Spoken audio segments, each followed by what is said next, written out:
Salut les sanglutes, comment ça va? Moi ça va plutôt pas mal et ça devrait aller encore mieux à la fin de cette vidéo quand j'aurai de bons gâteaux à manger. Parce que pour l'instant, j'ai la dalle. Si vous avez la même chance que moi, le gluten n'est pas votre ami. Non, tout ce qu'il veut, c'est vous envoyer sur le trône.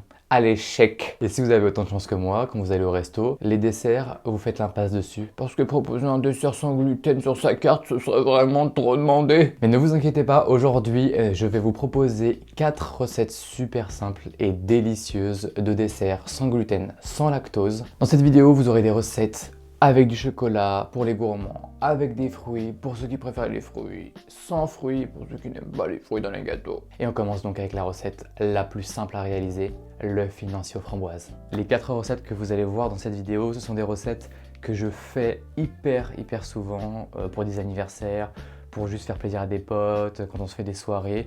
C'est des recettes qui sont super simples à réaliser. Pour faire un financier en framboise, nous allons avoir besoin de ces ingrédients que vous voyez juste ici. Ce qui est super simple dans cette recette, c'est qu'une fois que vous avez les ingrédients, il vous suffit de tout mélanger. Et ensuite on est bon. Ce sont donc des gâteaux sans gluten ni lactose. Pour la farine sans gluten, justement, je prends celle de la marque Shark. C'est pas compliqué, j'utilise que cette farine-là pour faire les gâteaux. Donc c'est une farine que vous trouvez partout, hein. Vous avez des équivalences chez Auchan, du coup de la marque Auchan, la marque, je sais pas, Intermarché, j'imagine. Je ne les ai pas testées, donc je ne sais pas ce que ça donne. Donc je ne vais pas vous les recommander, mais celle-ci en tout cas, vous pouvez y aller les yeux fermés. Poudre d'amande, 90 grammes.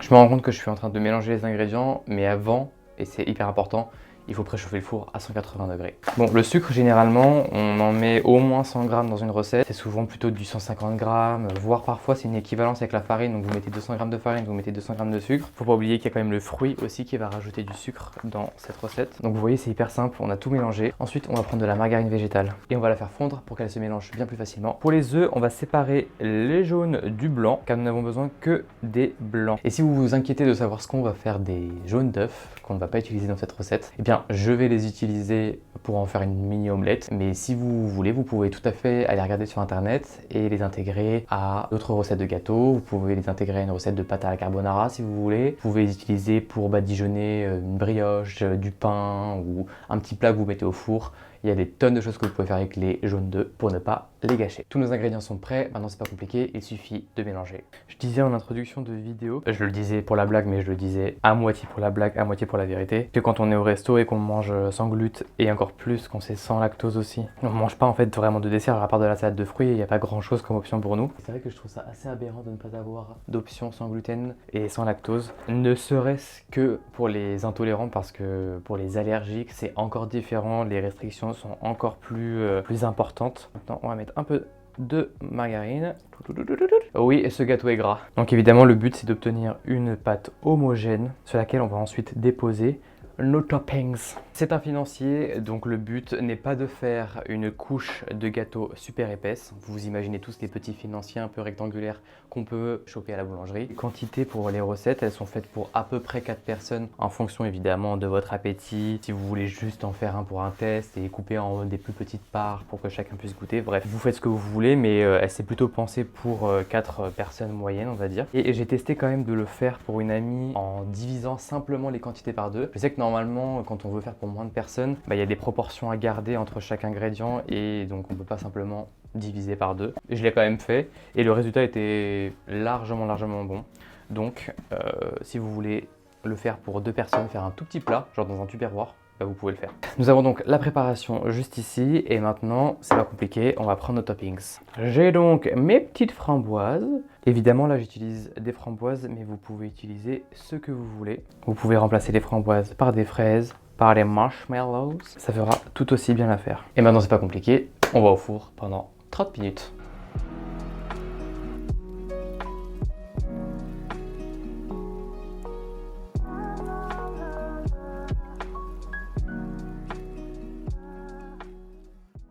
La deuxième recette que je vais vous présenter et que j'adore faire, je la fais maintenant car l'état de mes bananes ne peut être ignoré. Le banana bread avec des pépites de chocolat, ce sera la recette idéale pour éviter de les gâcher. C'est une recette qui est aussi simple et qui est surtout bien parce qu'elle est considérée comme anti-gaspi. C'est pas compliqué, vous allez avoir besoin de farine, de sucre, de margarine, des œufs, de la banane, des bananes plutôt, et de la poudre à lever et évidemment du chocolat noir. On va commencer par mélanger tous les ingrédients qui sont plutôt solides, on va dire, c'est-à-dire la farine, le sucre, la poudre à lever. Ensuite, on va prendre de la margarine qu'on va mettre à fondre. Pour la recette, j'ai pris 3 bananes, mais on va en mettre que 2 à l'intérieur. Et la troisième, on va s'en servir comme entre guillemets élément décoratif, c'est-à-dire qu'on va la couper en rondelles et on va placer les rondelles au-dessus de la préparation.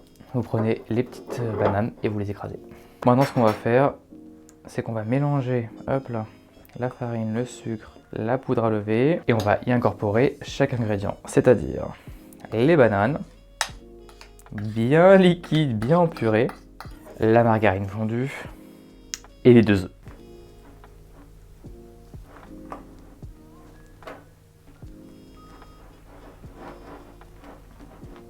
Au niveau de la quantité de chocolat, c'est plutôt à votre goût, il n'y a pas de dose imposée puisque vous pouvez tout à fait faire cette recette sans chocolat. Donc si vous en ajoutez, c'est vous qui choisissez. Soit vous prenez des pépites de chocolat déjà faites, mais je pense que ça va vous coûter juste plus cher d'en acheter que d'acheter une fucking tablette de chocolat et de couper vous-même avec un couteau le chocolat en petits copeaux, en petits morceaux. Non seulement c'est moins cher, mais en plus de ça, vous êtes maître de la taille des morceaux que vous mettez dedans et vous pouvez du coup vous retrouver avec plein de copeaux qui se mélangent à la pâte, voire même avec des morceaux un petit peu plus gros qui du coup vont fondre dans la bouche quand vous allez les manger. J'en ai mis un petit peu partout.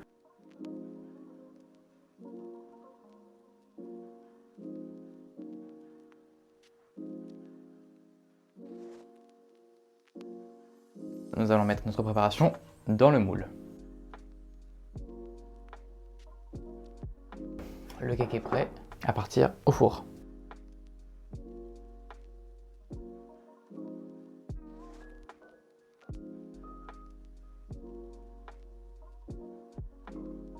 Moelleux comme tout. Ah mais c'est une dinguerie, vous voyez ça? Ça c'est le premier morceau, celui que personne ne veut prendre. Il est moelleux, un peu croustillant. On passe à la recette suivante. Si vous me voyez avec une tenue différente, c'est juste que j'ai tourné cette vidéo en 2 fois. Si vous testez ces recettes, n'hésitez pas à me faire un retour dessus. Je sais que l'élément principal, ça va être la farine et que vous allez peut-être galérer à trouver la bonne farine pour pouvoir avoir un résultat qui soit satisfaisant. J'ai partagé avec vous la farine que moi j'utilise, mais évidemment vous pouvez faire vos propres mélanges. En tout cas celui que j'utilise fonctionne plutôt bien. Donc j'espère pouvoir discuter avec vous et voir un peu si vous avez des astuces aussi à partager, des solutions que vous avez trouvées en faisant et refaisant les recettes pour vous les approprier, parce que c'est ça aussi le but pour moi de la cuisine et de la pâtisserie. La recette suivante, c'est un délice. Ce sont des moelleux au chocolat. Alors je dis des moelleux au chocolat parce que nous allons les faire dans des parts individuelles pour que vous puissiez les apporter comme vous voulez, où vous voulez. Mais vous pouvez évidemment choisir un moule entier et verser toute la préparation dans un seul moule, il n'y a aucun problème, et le mettre au four.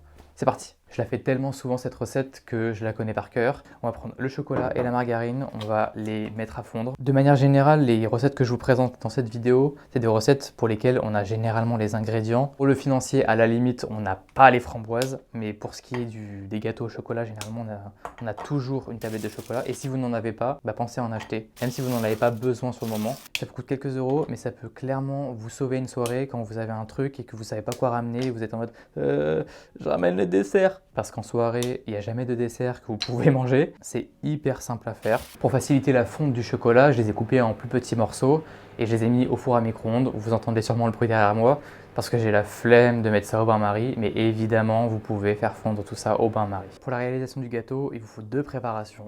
D'un côté, la farine et la poudre à lever mélangée, et de l'autre, les œufs et le sucre mélangé. On va prendre de la farine, hop là, 50, 100... Farine à laquelle on va ajouter la poudre à lever.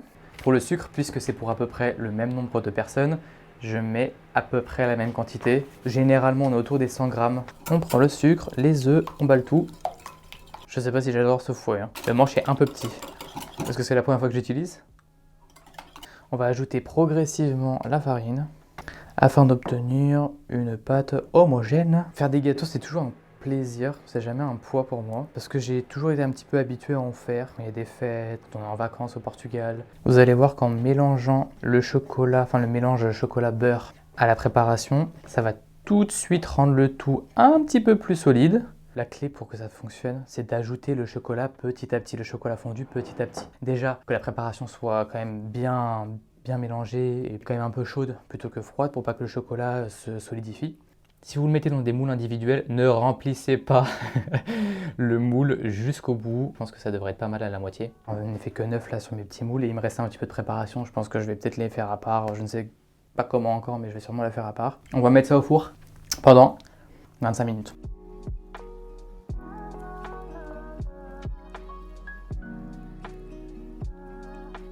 Vous avez clairement un moelleux au chocolat, c'est pas un fondant au chocolat, vous n'avez pas un cœur fondant. Si vous voulez avoir un truc fondant au chocolat, laissez-le un petit peu moins de temps, ok? J'ai sûrement dit que le financier aux framboises était le gâteau le plus simple à faire de cette vidéo. J'ai sûrement tort. Le gâteau yaourt est sûrement le gâteau le plus simple à faire. C'est pas compliqué comme outil de mesure, vous n'avez qu'un pot. C'est largement suffisant pour le classer comme gâteau le plus simple à faire. Pour le gâteau au yaourt, c'est pas compliqué, il vous faut un pot de yaourt. J'ai pris un yaourt au soja, saveur passion framboise. Bon, vous connaissez les bails. Le goût n'est pas le même qu'avec un yaourt au lait de vache, mais ça n'altère en rien la saveur du gâteau. Vous allez avoir après, il y aura un petit goût un peu fruité parce que c'est un yaourt aux fruits, mais à part ça, ça s'arrête là quoi. Vous allez avoir évidemment besoin de farine, d'œufs et d'huile, pas de margarine cette fois-ci, et un peu de sucre. Évidemment, j'ai oublié la poudre à lever. Donc hyper simple, on prend le pot de yaourt, on le verse dans le saladier. La farine. Bon, j'utilise que de la farine Char. Donc si Char pouvait regarder cette vidéo, me contacter pour me sponsoriser, ce serait pas trop de refus. Toujours, je n'aime pas mettre trop de sucre, donc on va mettre un pot et demi de sucre, ça sera déjà pas mal. Ensuite, on met un petit pot d'huile. Ok, le gâteau qui demande le moins de vaisselle possible. Bonjour.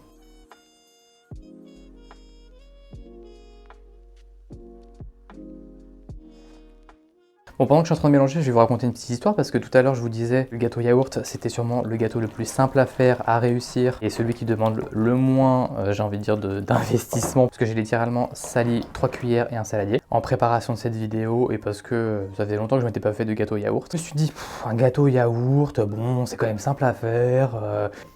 Est-ce que j'essaierais pas d'ajouter un petit truc au gâteau? Donc je me dis, en vrai, ouais, why not? Pourquoi pas ajouter un caramel? Puis je réfléchis, je commence à prendre les ingrédients pour faire le caramel et tout. Je me dis, un caramel quand même, je pense qu'on peut faire un peu mieux quoi. Je me dis, je vais faire un caramel aux amandes. Jusqu'ici tout va bien, je regarde dans les ingrédients, j'ai des amandes, elles sont périmées. Je regarde sur internet si c'est vraiment dangereux de mettre des amandes périmées dans ces recettes. Et en fait, bon, c'est pas dangereux en soi, mais ça rend la préparation très amère, quoi, le goût très amer. Donc j'en mets dans ma bouche, évidemment, au bout de 2 minutes, le truc est ultra amer. Donc je me dis, bon, c'est dead, je peux pouvoir mettre d'amandes comme ça. Mais j'ai des amandes effilées. Vous voyez les petites amandes coupées en lamelles. Je commence à mettre le sucre, l'eau. Bon, je regarde sur internet une petite recette, mais je me dis, bon, allez, je la respecte, mais bon, voilà. Je me laisse une petite marge, quoi. Mais bon, c'est un caramel, donc je vais mettre du sucre, de l'eau et je vais voir le truc brunir. Et là, je mettrai mes amandes. Dans ma tête, c'est plutôt aussi simple que ça. Hein. À côté de ça, j'ai ma préparation avec le gâteau au yaourt qui est prête. Au début, je me suis dit, je fais d'abord le caramel, je verse le caramel sur le gâteau et après, je mets le tout au four. Vous imaginez bien que c'était pas une bonne idée, il fallait verser le caramel sur le gâteau déjà fait. Sauf qu'entre le moment où j'ai lancé le caramel et le moment où j'ai réalisé qu'en fait, il fallait que le gâteau soit cuit, le gâteau n'était pas encore au four. Donc, je mets le gâteau au four et pendant ce temps-là, il y a le caramel qui est en train de se faire. Mais je vois qu'il brunit pas. Je vois qu'il se passe quelque chose. La préparation bout, mais il se passe pas grand-chose de plus. Bon, je calcule pas trop, je patiente. Ah oui, et j'ai oublié de dire que je voulais faire un caramel un peu beurre salé. Qu'est-ce que je fais? Moi, je mets de la margarine végétale dans la recette et je mets dès le début comme ça et je me dis, allez, c'est bon, ça va fondre. Ça va me faire un caramel tout ce qu'il faut. Je patiente, quand je vous dis je patiente, c'est je patiente 3-4 minutes, quoi, pas beaucoup plus. Ça brunit pas et tout. Bon, allez, hop, on va ajouter. Ça va pas brunir de toute façon, donc ça sert à rien, c'est pas grave, ça fonctionnera quand même. On va ajouter les amandes effilées. Hop, je mets les amandes effilées dans la préparation que je mets du coup à bouillir. Avec le temps sur le feu, l'eau s'évapore, ça commence à faire une énorme pâte et tout ça. Je me dis, bon, allez, je coupe le feu et je laisse un peu le gâteau au four. Là, ça fait allez, 7-8 minutes que le gâteau est au four. Je regarde le caramel et je vois que le caramel vraiment commence à sécher et à faire un truc tout dur. Et je me dis, oh purée, qu'est-ce qui se passe? Donc qu'est-ce que je fais? Je remets de l'eau sur la préparation, enfin sur le caramel, pour refaire fondre le tout, tu vois. Et je me dis, allez, c'est bon, je vais tout refaire fondre et je vais directement verser sur le gâteau. Donc c'est ce que je fais fondre tout redevient plus ou moins liquide. Et ensuite, j'ouvre le four, je sors le gâteau du four et là, je commence à verser le caramel sur la préparation. Et je me retrouve avec un truc qui évidemment ne verse pas comme vous pouvez imaginer qu'il se verse. Hein. C'est des tas de sucre et d'amandes qui tombent sur la préparation qui est à peine en train de commencer à cuire. Et je me dis, bon allez, on met ça au four, ça va peut-être caraméliser. Ça va pas caraméliser. Ça n'a fait que faire des morceaux de sucre. Je sors le gâteau du four et le gâteau est quand même, bon, pas beau. Le gâteau était très bon. Il avait un petit côté caramélisé et amandé. Mais c'était pas du tout l'effet escompté. Et entre ma vision et ce que ça a donné, il y avait un réel décalage, un échec. Donc toujours se méfier des recettes qui ont l'air simples et qui au final se retrouvent être des recettes qui vous mènent à votre perte. On va mettre ça et on va essayer de le cuire pendant 20-25 minutes. Voilà, vous avez découvert ou redécouvert avec moi 4 recettes super simples de gâteaux que vous pouvez faire, de desserts que vous pouvez faire chez vous avec des ingrédients qu'on a plutôt sous la main. J'espère que cette vidéo vous aura plu. Si vous ne me connaissez pas trop, je m'appelle Nicolas et je suis sans gluten, sans lactose depuis plusieurs années maintenant. Pas par choix, par obligation parce que je suis devenu intolérant, donc maintenant si j'en consomme, je finis au shot. Et j'ai envie de partager de plus en plus de recettes et sucrées et salées. Je sais à quel point est-ce que ça peut être chiant de ne pas trouver les ingrédients ou de ne pas avoir d'options pour pouvoir manger ce qu'on a envie de manger. Et j'espère qu'on va pouvoir partager ensemble des tonnes de recettes, que vous allez vous aider les uns les autres. J'ai vraiment envie qu'autour de ces vidéos de cuisine, de pâtisserie, on puisse se partager plein d'idées, plein de conseils les uns aux autres. Très bonne journée ou bonne soirée si vous regardez cette vidéo le soir avant d'aller dormir. Ciao!